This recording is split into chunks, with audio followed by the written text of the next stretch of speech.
हाय दोस्तों, आज हम लोग बीएसएससी का मोस्ट इम्पोर्टेंट क्वेश्चन पढ़ने वाले हैं, जो कि एग्जाम में हर एक बार पूछे जाते हैं। चलिए अब वीडियो को स्टार्ट कीजिएगा और एक-एक क्वेश्चन आप लोग अच्छे से याद करते चलिएगा। चलिए देखते हैं सबसे पहला क्वेश्चन हम लोग से क्या दिया गया। सबसे पहला क्वेश्चन हमसे कहा गया कि समसामयिक समसामयिक अध्यक्ष की नियुक्ति कौन करता है? समसामयिक अध्यक्ष का नियुक्ति कौन करता है?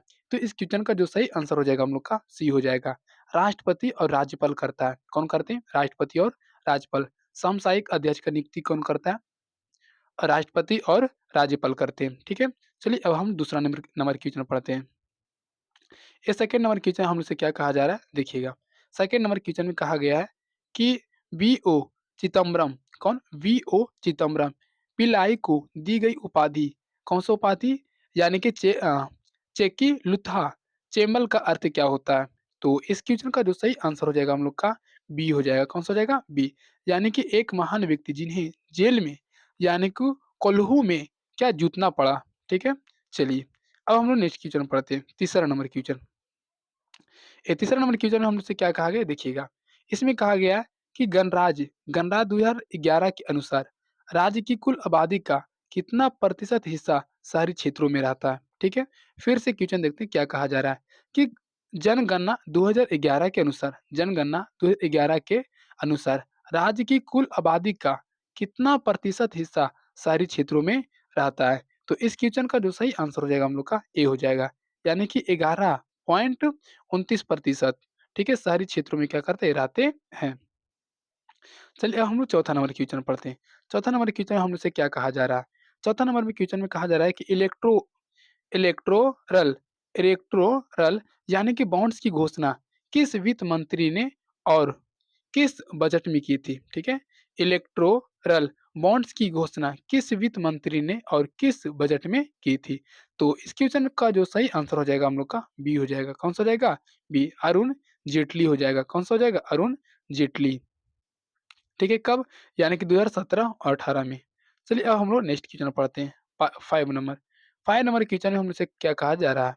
5 नंबर क्वेश्चन में कहा गया है कि ईस्टर ईस्टर का त्योहार किस घटना की याद में मनाया जाता है?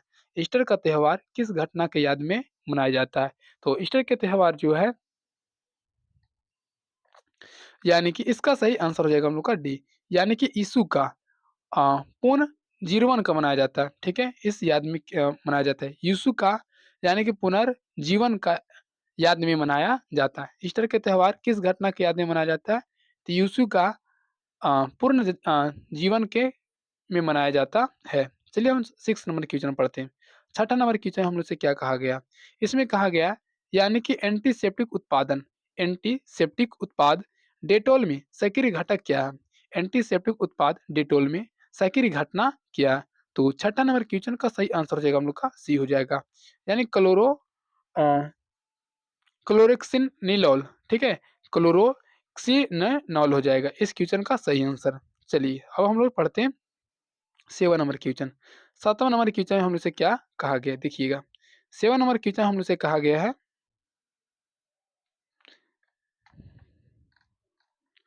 7वां में कहा गया है कि भारत के भारत के संचार उपग्रह जीसैट 31 को कहाँ से लॉन्च किया गया? ठीक है? भारत में संचार उपग्रह जीसैट 31 को कहाँ से लॉन्च किया गया? तो इस क्वेश्चन का जो सही आंसर हो जाएगा हम लोग का डी हो जाएगा। कौन हो जाएगा? डी, फ्रेंच युआना हो जाएगा। फ्रेंच युआना हो जाएगा, ठीक है? चलिए, अब हम लोग पढ़ते हैं 8 नंबर क्वेश्चन। 8 नंबर क्वेश्चन में कहा गया कि साम्राज्य ने लगभग 600 वर्षों तक अपनी संप्रभुता बनाए रखी और मुगल विस्तार का सफलतापूर्वक विरोध किया। तो इस क्वेश्चन का सही आंसर हो जाएगा हम लोग का बी हो जाएगा। कौन सा हो जाएगा? बी, यानी कि साम्राज्य हो जाएगा। कौन सा हो जाएगा? ओहोम साम्राज्य हो जाएगा, ठीक है? चलिए 9 नंबर क्वेश्चन पढ़ते हैं। 9 नंबर क्वेश्चन में क्या कहा गया है? इसमें कहा गया है कि Bombay high court Bombay high court का न्यायिक क्षेत्र निम्नलिखित में से किस केंद्र शासित प्रदेश पर है? बॉम्बे हाई कोर्ट का न्यायिक क्षेत्र निम्नलिखित में से किस केंद्र शासित प्रदेश पर है? तो 9वां नंबर क्वेश्चन का सही आंसर हो जाएगा हम लोग का इसका हो जाएगा हम लोग का सी हो जाएगा, कौन-सा हो जाएगा? सी, अंडमान निकोबार द्वीप समूह हो जाएगा, ठीक है? चलिए, अब हम लोग 10 नंबर क्वेश्चन पढ़ते हैं। इसमें कहा गया हम लोग का कि भारत सरकार अधिनियम, कौन-सा भारत सरकार अधिनियम उन 1935 में 1935 ने किस व्यवस्था को समाप्त कर दिया था? भारत सरकार अधिनियम 1935 ने किस व्यवस्था को समाप्त कर दिया था? तो 10 नंबर क्वेश्चन का जो सही आंसर हो जाएगा हम लोग का बी हो जाएगा। कौन-सा हो जाएगा? बी हो जाएगा। प्रांतों में द्वैध शासन हो जाएगा। कौन-सा जाएगा हो जाएगा? प्रांतों में द्वैध ए शासन हो जाएगा, ठीक है? चलिए 11 नंबर पढ़ते हैं। इसमें बोला गया सितार के साथ भारतीय उपमहाद्वीप में सितार के साथ भारतीय उपमहाद्वीप में हिंदुस्तानी संगीत में सबसे लोकप्रिय और प्रमुख तंत्री वाद यंत्रों में से कौन सा है? ठीक है? इसमें से कौन सा है? तो इस क्वेश्चन का सही आंसर हो जाएगा हम लोग का बी हो जाएगा। कौन सा हो जाएगा? बी, यानी कि सरोद हो जाएगा। कौन सा हो जाएगा? सरोद हो जाएगा। ठीक है? क्वेश्चन क्या था हम लोग को? सितार। ठीक है, क्वेश्चन क्या था? सितार के साथ भारतीय उपमहाद्वीप में हिंदुस्तानी संगीत में सबसे लोकप्रिय और प्रमुख तंत्री वाद्य यंत्रों में कौन-सा है? ठीक है, इस क्वेश्चन का सही आंसर हो जाएगा हम लोग का बी हो जाएगा। ठीक है? चलिए अब हम लोग नेक्स्ट क्वेश्चन पढ़ते हैं 12 नंबर। 12 नंबर क्वेश्चन में कहा गया हम लोग को कि सड़क पर 5T, ठीक है? सड़क पर 5T का साइन का क्या अर्थ है? सड़क पर 5T का साइन का क्या अर्थ है? तो 12 नंबर क्वेश्चन का जो सही आंसर हो जाएगा हम लोग का बी हो जाएगा। कौन सा हो जाएगा? बी, यानी कि 5 टन से अधिक वजन वाले वाहनों का क्या प्रवेश वर्जित है? 5 टन से अधिक वजन वाले वाहन को प्रवेश वर्जित है। ठीक है? चलिए अब हम लोग 13 नंबर क्वेश्चन पढ़ते हैं। 13 नंबर क्वेश्चन में हम लोग से क्या कहा गया? इसमें कहा गया है 13 नंबर में कलकत्ता कलकत्ता कलकत्ता उच्च न्यायालय के क्षेत्राधिकार कलकत्ता उच्च न्यायालय का क्षेत्राधिकार पश्चिम बंगाल और किस अन्य क्षेत्र पर है? ठीक है? कलकत्ता उच्च न्यायालय का क्षेत्राधिकार पश्चिम बंगाल और किस अन्य क्षेत्र पर है? तो 13 नंबर क्वेश्चन का जो सही आंसर हो जाएगा हम लोग का बी हो जाएगा। कौन सा हो जाएगा? बी, अंडमान और निकोबार द्वीप समूह हो जाएगा। इस क्वेश्चन का सही आंसर कौन सा हो जाएगा हम लोग का? बी हो जाएगा। ठीक है? चलिए, अब 14 नंबर क्वेश्चन पढ़ते हैं। 14 में क्या कहा गया? इसमें कहा जा रहा है हम लोग को कि निम्नलिखित में से कौन-सा यूरोपियन संस्था स्टॉकबर्गर में स्थित है? निम्नलिखित में से कौन-सा यूरोपियन संस्था स्टॉकबर्गर में स्थित है? तो 14 नंबर क्वेश्चन का सही आंसर हो जाएगा हम लोग का बी हो जाएगा। कौन-सा हो जाएगा? बी, यूरोपीय संसद हो जाएगा। कौन-सा हो जाएगा? यूरोपीय संसद हो जाएगा। ठीक है? चलिए 15 नंबर क्वेश्चन पढ़ते हैं। 15 नंबर क्वेश्चन में कहा गया हम लोग को कि भारत में बैंक नोट्स और गैर न्यायिक टिकटों के लिए कागज का उत्पादन कहाँ होता है? भारत में बैंक नोट्स और गैर न्यायिक टिकटों के लिए टिकटों के लिए कागज का उत्पादन कहाँ होता है? तो इस क्वेश्चन का जो सही आंसर हो जाएगा हम लोग का डी हो जाएगा। कौन सा हो जाएगा? डी, होशंगाबाद मध्य प्रदेश हो जाएगा। कौन सा हो जाएगा? होशंगाबाद मध्य प्रदेश हो जाएगा। ठीक है? चलिए अब 16 नंबर क्वेश्चन पढ़ते हैं। 16 नंबर क्वेश्चन में कहा गया हम लोग का यानी कि यूनकैटेड कहते यूएनसीटीएडी यानी कि अंकटड का मुख्यालय कहाँ स्थित है? ठीक है? मुख्यालय कहाँ स्थित है? तो 16 नंबर क्वेश्चन का सही आंसर हो जाएगा हम लोग का बी हो जाएगा। कौन सा जाएगा? बी, यानी कि जिनेवा, स्विट्ज़रलैंड हो जाएगा। जिनेवा, स्विट्ज़रलैंड हो जाएगा। ठीक है? चलिए 17 नंबर क्वेश्चन पढ़ते हैं। इसमें कहा गया 17 में कि भारत का एकमात्र शहर कौन-सा है जहाँ डायमंड रेलवे क्रॉसिंग है, जो उत्तर, दक्षिण, पूर्व और पश्चिम को जोड़ता है, ठीक है? भारत का एकमात्र शहर कौन-सा है जहाँ डायमंड रेलवे क्रॉसिंग है, जो उत्तर, दक्षिण, पूर्व और पश्चिम को क्या करता है? जोड़ता है। तो इस क्वेश्चन का सही आंसर हो जाएगा हम लोग का सी हो जाएगा, नागपुर हो जाएगा। कौन-सा हो जाएगा? सी, नागपुर हो जाएगा, ठीक है? चलिए हम लोग 18 नंबर क्वेश्चन पढ़ते हैं।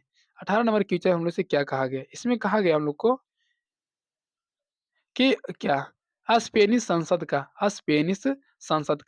आधिकारिक नाम क्या है? स्पेनिश संसद का आधिकारिक नाम क्या है? तो इस क्वेश्चन का जो सही आंसर हो जाएगा हम लोग का बी हो जाएगा। कौन सा हो जाएगा? बी, कोर्ट्स यानी कि जनरल्स हो जाएगा। ठीक है? चलिए 19 नंबर पढ़ते हैं। 19 नंबर क्वेश्चन में हम लोग से कहा गया है कि भारत में स्कूल बसों के लिए कौन-सा रंग अनिवार्य है? भारत में स्कूल बसों के लिए कौन-सा रंग अनिवार्य है? तो इस क्वेश्चन का सही आंसर हो जाएगा हम लोग का सी हो जाएगा। कौन-सा हो जाएगा? सी यानी गोल्डन येलो हो जाएगा। कौन-सा? गोल्डन येलो हो जाएगा।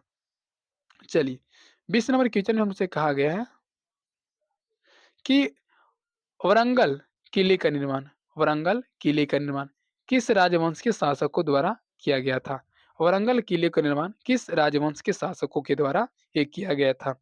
तो 20 नंबर क्वेश्चन का सही आंसर हो जाएगा हम लोग से सी हो जाएगा। कौन-सा हो जाएगा? सी यानी काकतीय वंश हो जाएगा। काकतीय वंश हो जाएगा। कौन-सा वंश? काकतीय वंश हो जाएगा। ठीक है? चलिए 21 नंबर पढ़ते हैं। 21 नंबर क्वेश्चन में हम लोग से कहा गया है इसमें कहा गया परशु नामक कुल्हाड़ी कौन-सा? परशु नामक कुल्हाड़ी भगवान शिव ने अब विष्णु के किस अवतार को दी है? परशु नामक कुल्हाड़ी भगवान शिव ने विष्णु के किस अवतार को दी है? तो 21 नंबर क्वेश्चन का सही आंसर हो जाएगा हम लोग का डी हो जाएगा। कौन-सा हो जाएगा? डी परशुराम हो जाएगा। कौन-सा? परशुराम हो जाएगा। ठीक है? चलिए 22 नंबर क्वेश्चन पढ़ते हैं। 22 नंबर क्वेश्चन में हमसे कहा गया है कि एशिया के सबसे घनी आबादी वाले द्वीपों में से एक वायपिन भारत के किस शहर का हिस्सा है? ठीक है? किस शहर का हिस्सा है? तो 22 नंबर क्वेश्चन का जो सही आंसर हो जाएगा हम लोग से तो 22 नंबर क्वेश्चन का सही आंसर हो जाएगा हम लोग का डी हो जाएगा, कोची हो जाएगा। कौन-सा हो जाएगा? डी, कोची। ठीक है? चलिए अब हम लोग 23 नंबर क्वेश्चन पढ़ते हैं।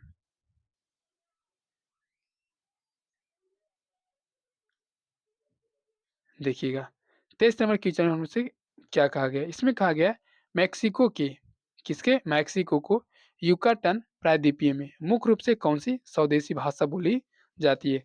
युकाटन प्रायद्वीपीय में मुख्य रूप से कौन-सी भाषा स्वदेशी बोली जाती है? 23 नंबर क्वेश्चन का जो सही आंसर हो जाएगा हम लोग से देखिएगा, इस क्वेश्चन का सही आंसर हो जाएगा हम लोग का सी हो जाएगा। कौन-सा हो जाएगा? सी। युकाटेक माया हो जाएगा। युकाटेक माया हो जाएगा। ठीक है? चलिए 24 नंबर क्वेश्चन पढ़ते हैं। इसमें कहा गया हम लोग को कि मुद्रावाद मुद्रावाद का आर्थिक सिद्धांत किसने प्रतिपादित किया था? मुद्रावाद का आर्थिक सिद्धांत किसने प्रतिपादित किया था? तो 24 नंबर क्वेश्चन का जो सही आंसर हो जाएगा हम लोग का 24 का सही आंसर हो जाएगा हम लोग का डी हो जाएगा। कौन-सा हो जाएगा? डी। यानी कि मिल्टन फ्रीडमैन हो जाएगा। मिल्टन फ्रीडमैन हो जाएगा। ठीक है? चलिए 25 नंबर क्वेश्चन पढ़ते हैं। 25 नंबर क्वेश्चन में हमसे कहा गया है कि जी-एस-टी में क्या? जी-एस-टी में पहले 2 अंक क्या जीएसटी में पहले 2 अंक किसे दर्शाते हैं? ठीक है? जीएसटी में पहले 2 अंक किसे दर्शाते हैं? तो 25 का सही आंसर हो जाएगा हम लोग का बी हो जाएगा। यानी कि राज्य को कोड को दर्शाता है। पहले के 2 अंक जो जीएसटी का पहले का 2 अंक होता है, वो किसे दर्शाता है? राज्य कोड को दर्शाता है। ठीक है?